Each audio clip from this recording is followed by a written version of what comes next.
আমার জন্য সবথেকে বেশি চোখ খুলে দেওয়ার এবং স্পর্শ করার বিষয় হলো মাতা ঈশ্বরের বিষয় শেখা, আর তারা সেটা বাইবেলের দ্বারা দেখায়। আমি সত্যিই অবাক ও আশ্চর্য হয়েছি। যদি কারোর মাতা ঈশ্বরকে গ্রহণ করতে কঠিন লাগে, আমি তাদের বলবো যে তারা যেন তাদের চারপাশের সৃষ্টির দিকে দেখে মাতা ঈশ্বরকে বুঝতে শুরু করে।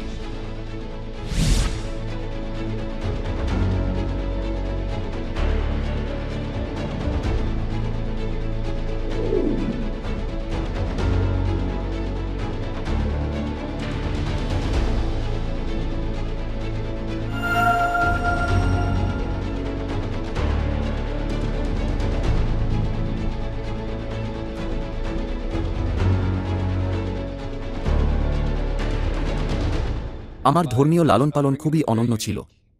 আমি একটা পাদ্রী পরিবারে বড় হয়েছি। আমার পিতা একজন পাদ্রী ছিলেন, আমার পিতামহ, আমার প্রপিতামহ এবং আমার পূর্ব প্রপিতামহ, তারা সকলেই পাদ্রী বা যাজক ছিলেন। তাই আমি বলতে পারি যে আমি প্রায়ই বাইবেল পড়ে বড় হয়েছি। বাইবেল অধ্যয়ন করা, চার্চে যাওয়া, ঘুমানোর সময় প্রার্থনা করা। আমি সব সময় অনুভব করেছি যে আমার বয়সের অন্য লোকেদের তুলনায় আমি আমার জীবনের বেশিরভাগ সময় ঈশ্বরের সাথে আত্মিকভাবে যুক্ত ছিলাম। কিন্তু কলেজের সময় আমি প্রশ্ন করতে শুরু করেছিলাম যে আমার লালন পালন বা আমার ধর্মীয় বিশ্বাস সত্য ছিল নাকি সেগুলি শুধুমাত্র রীতি ও ঐতিহ্য ছিল। তাই যখন আমি উত্তর খুঁজছিলাম, ঈশ্বরের মণ্ডলীর সদস্যদের কাছ থেকে আমাকে বাইবেল অধ্যয়ন করার জন্য আমন্ত্রণ জানানো হয়েছিল। আর বাইবেল অধ্যয়ন করার সময় তারা আমাকে বাইবেলের মধ্যে যা দেখিয়েছিলেন তাতে আমি সত্যিই অবাক হয়েছিলাম। আমি আগে কখনো এরকম কিছু শিক্ষা দেখিনি। একটা উদাহরণ যা দেখে আমি আশ্চর্য হয়ে গিয়েছিলাম তা হল তাঁর ক্রুশবিদ্ধ হওয়ার আগের রাতে যিশু নিজে নিস্তার পর্ব পালন করেছিলেন। আমি আমার জীবনের বেশিরভাগ সময় চার্চে গিয়েছি, যেমন আমি বলেছি, এমনকি আমার বাবা একজন পাদ্রী ছিলেন, কিন্তু আমি কখনো শিখিনি যে যিশু নিস্তার পর্ব পালন করেছিলেন এবং আমি জানতাম না যে তিনি আমাদের এটা পালন করতে বলেছেন এবং আমাদের জন্য উদাহরণ হিসাবে এটা পালন করেছেন। যেহেতু ঈশ্বরের মণ্ডলীতে আসার আগে আমার ধর্মীয় পটভূমি ছিল, তাই আমি ঈশ্বরের মণ্ডলীতে শেখা শিক্ষার সাথে অন্য সম্প্রদায় আমার আগে শেখা শিক্ষা তুলনা করতে পেরেছিলাম। তাই আমি সত্যিই দেখতে পেরেছিলাম যে ঈশ্বরের মণ্ডলী যা শিক্ষা দিচ্ছে সেটা বৈধ ছিল এবং এটা অবশ্যই সত্য।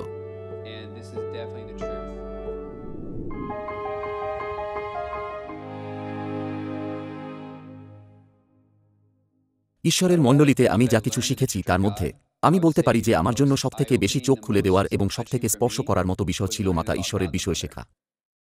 যেমন আমি উল্লেখ করেছি যে আমার একটি ধর্মীয় পটভূমি ছিল এবং আমি ব্যাপকভাবে বাইবেল অধ্যয়ন করেছি। আমি সবসময় অনুভব করেছি যে কোনো সম্প্রদায়ের ব্যাখ্যা খুবই শুষ্ক ছিল এবং তাদের ব্যাখ্যা খুবই সাধারণ ছিল।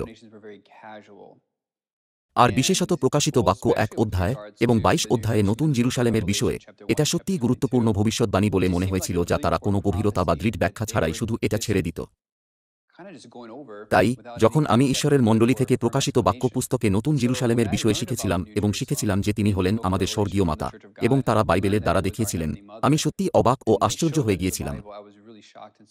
আর এটা চোখ খুলে দেওয়ার মতো ছিল, কারণ আমরা সবসময় চার্চে যাই এবং পিতা ঈশ্বরকে বিশ্বাস করি।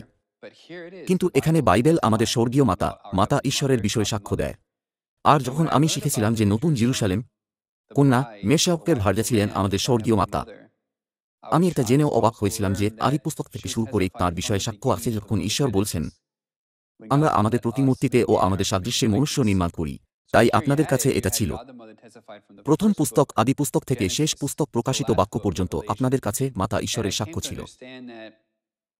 আর আমি বুঝতে পেরেছি যে মাতা ঈশ্বরের সাক্ষ্য বাইবেলের শুরু থেকে আছে। এটা সমগ্র শাস্ত্র জুড়ে আছে। আর এটা শেখার পর এবং সমগ্র বাইবেলে এটা দেখার পর অবশেষে সেই ধাঁধার টুকরোগুলি যা আমি আমার বিশ্বাসের জীবনে হারিয়ে ফেলেছিলাম সেটা একত্রিত হয়েছে।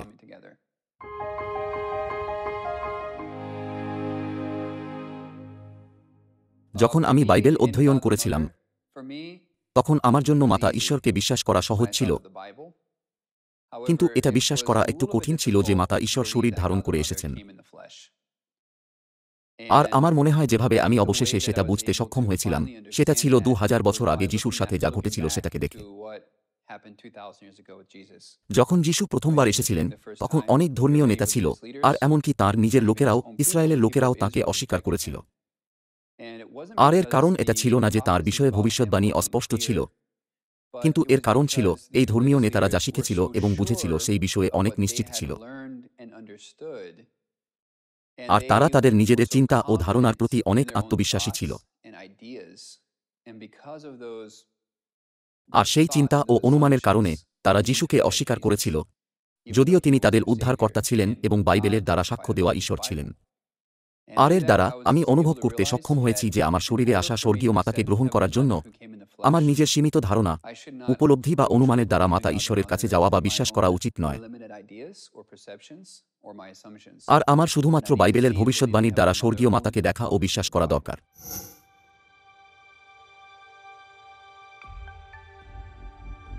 যদি কারোর মাতা ঈশ্বরকে গ্রহণ করতে কঠিন লাগে, আমি তাদের বলব যে তাদের আশেপাশে সৃষ্টির দিকে দেখে মাতা ঈশ্বরকে বুঝতে শুরু করুন। এই পৃথিবীতে যা কিছু সৃষ্টি হয়েছে সবই ঈশ্বরের ইচ্ছায় সৃষ্টি হয়েছে। আর সৃষ্টি নিজেই হলো একজন শিক্ষক। এটা একজন শিক্ষক যা আমাদের জানানোর জন্য যে ঈশ্বরকে। আর সৃষ্টির মধ্যে একটা জিনিস যা ঈশ্বর আমাদের দেখিয়েছেন তা হলো তাদের সন্তানদের জীবন দেওয়ার জন্য ঈশ্বর মাতাদের সৃষ্টি করেছেন। জীবন একজন মাতার কাছ থেকে আসে, যা হলো ঈশ্বরের অপরিবর্তনীয় প্রকৃতির ব্যবস্থা যা তিনি নিজেই নকশা করেছেন। আর এর কারণ হলো যে ঈশ্বর আমাদের দেখাতে চেয়েছিলেন যে শুধুমাত্র পিতা নেই, কিন্তু একজন মাতাও আছেন যিনি আমাদের অনন্ত জীবন দেন। তাই এটা নিশ্চিত প্রমাণ যে ঈশ্বর যিনি এই নীতি সৃষ্টি করেছেন তাঁর স্ত্রী স্বরূপও আছে এবং তিনি হলেন আমাদের স্বর্গীয় মাতা। আমরা সবসময় এই বিশ্বাসে বড় হয়েছি যে একমাত্র ঈশ্বর, পিতা ঈশ্বর আছেন। আর আমরা সবসময় এটাকে সত্য হিসাবে নিয়েছি। আমরা কখনো এটা নিয়ে প্রশ্ন করিনি, কিন্তু যখন আমরা সৃষ্টির দিকে দেখি সেখানে পিতা ও মাতা আছে। আর ঈশ্বর এটা সৃষ্টি করেছেন আমাদের দেখানোর জন্য যে আমাদের স্বর্গীয় মাতা আছেন। আমার মনে হয় আমাদের এটাও মনে রাখা দরকার যে মনুষ্য হিসাবে আমরা সবকিছু জানি না, আর সেই জন্যই ঈশ্বর আমাদের বাইবেল দিয়েছেন। ঈশ্বর আমাদের জানিয়েছেন যে ঈশ্বরের বাক্য হলো কোনটা সত্য এবং কোনটা নয় সেটা জানার একটা মানদণ্ড। আর যেহেতু মাতা ঈশ্বরের বিষয়ে বাইবেলে সাক্ষ্য দেওয়া হয়েছে, আমাদের এটাকে সত্য বলে বিবেচনা করা উচিত। আর আমি মনে করি যদি আমরা ঈশ্বরের বাক্যকে সবথেকে গুরুত্বপূর্ণ জিনিস হিসাবে বিবেচনা করি, তাহলে আমরা সহজেই বিশ্বাস করতে এবং বুঝতে পারব যে স্বর্গীয় মাতার অস্তিত্ব আছে এবং আমাদের অনন্ত জীবন দেওয়ার জন্য তিনি আছেন।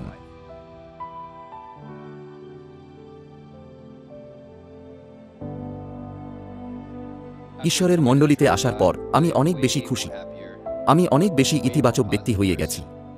আর আমি চার্চে আসার পর আগের থেকে অনেক বেশি আত্মবিশ্বাসী হয়ে উঠেছি। ঈশ্বরের মণ্ডলীতে আসার আগে আমি সবসময় চিন্তিত ছিলাম যে আমি জীবনে সঠিক সিদ্ধান্ত নিতে পারবো কিনা এবং আমি আমার একমাত্র জীবন ভালোভাবে কাটাতে পারবো কিনা। কিন্তু সত্য গ্রহণ করার পর এবং ঈশ্বরের আজ্ঞার বিষয়ে শেখার পর আমি অবশেষে আত্মবিশ্বাসী, খুশি ও শান্তি অনুভব করেছিলাম যে আমি ঈশ্বরের আজ্ঞাকারী হতে পারবো এবং ঈশ্বরের সন্তান হিসাবে যোগ্য জীবনযাপন করতে পারবো এবং স্বর্গে প্রবেশ করতে পারবো। যদি কেউ ঈশ্বরের মণ্ডলীতে আসার কথা চিন্তা করে, আমি আপনাকে পরামর্শ দেব যে যখনই আপনারা বাইবেল অধ্যয়ন করার সুযোগ পান তখনই আসুন। আমি জানি একটা নতুন মণ্ডলীতে যাওয়া একটু অস্বস্তিকর হতে পারে। আপনি একটা নতুন জায়গায় আছেন এবং আপনি নিশ্চিত নন যে লোকেরা কিভাবে আরাধনা করে, লোকেরা কি বিশ্বাস করে, কিন্তু সেই জন্যই এখানে আসা এবং বাইবেল অধ্যয়ন করা সত্যিই গুরুত্বপূর্ণ। আরাধনায় যোগদান করার বিষয়ে চিন্তা করবেন না। চার্চে আসার এবং ধর্মীয় হয়ে যাওয়ার বিষয়ে চিন্তা করবেন না। শুধু আসুন এবং দেখুন বাইবেল কি বলে। আমি বিশ্বাস করি যে আপনারা এটা জেনে আনন্দ অনুভব করতে সক্ষম হবেন যে বাইবেল অনুসারে আপনারা ঈশ্বরের অনুগ্রহ এবং প্রেম পাচ্ছেন।